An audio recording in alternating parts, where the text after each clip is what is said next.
Hello, welcome to day 27 of my 365 days of crafting.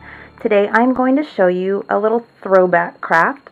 I'm going to show you some basic macrame, and you can use it to make this cute little keychain, or you can use this technique also to make bracelets. So let's get started. What you will need for this project is some twine. You can also use hemp twine, you can also use yarn, and you will need some beads that have a large enough hole to fit 2 of these strands into. You will need a keychain ring and some scissors, and I have a piece of foam board here that I use to secure my macrame to. You're going to need something to secure it to. Some people use a dowel, some people use a wooden board with nails in it. I just find that this foam board with a couple quilting pins is just easy. So that is basically all you'll need to get started. The first thing you'll want to do is cut your twine, and I've cut one piece about 2 feet long and then another piece 4 feet long, and then you're going to fold them in half so the ends meet half, and you're going to actually make a slip knot onto your keychain ring.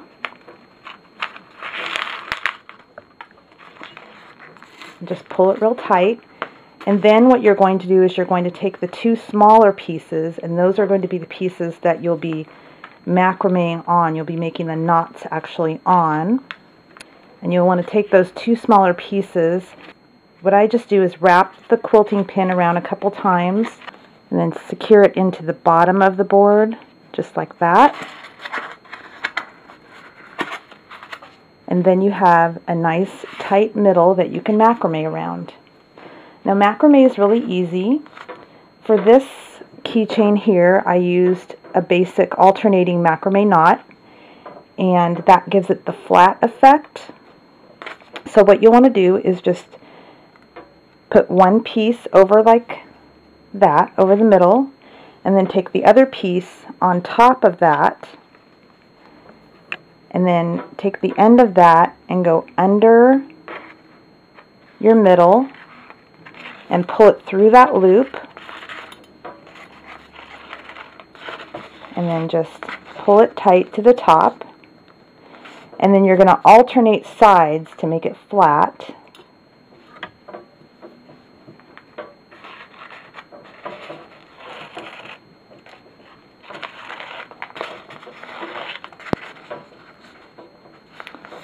And I'm going to go ahead and do that about 5 stitches, and then I'm going to attach my bead. Okay, now that I've gone a little ways down, now if you're doing this flat stitch and you happen to walk away, you can tell which area you need the next stitch to start. Is the stitch that has the little loop. That's the one you're going to start with to go over. That's how you can keep track if you lose track of where you are. Also, if you do the wrong side, you'll notice it start to twist, and then you'll know to take it out and go back and do the other side. So to add your bead, you're going to take off your bottom here, and you're just going to string a bead on to both those strings.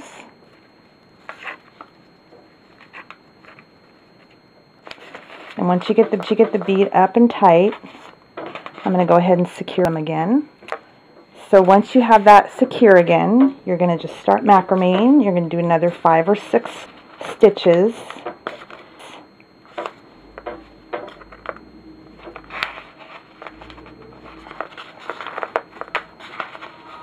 And then once you get those, you'll attach your next bead.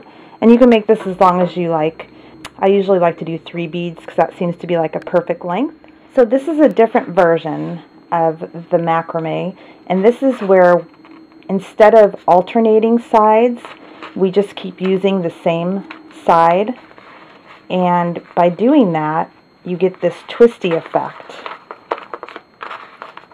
And it will start to twist like that. And that's really cute also. So if you were going to make a bracelet, a macrame bracelet, what you would do is you would just take the string. You would just take your string, your 4 pieces, and make a knot at the top.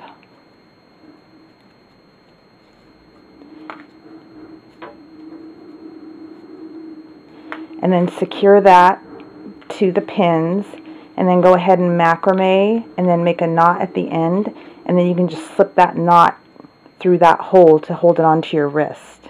So when you get to the end of your keychain, all you're going to do is just make a knot at the end. Push it up to the end of your knot, of your macrame knots, and then just trim off the ends. And there you have your keychain. I think this is a fun project for children.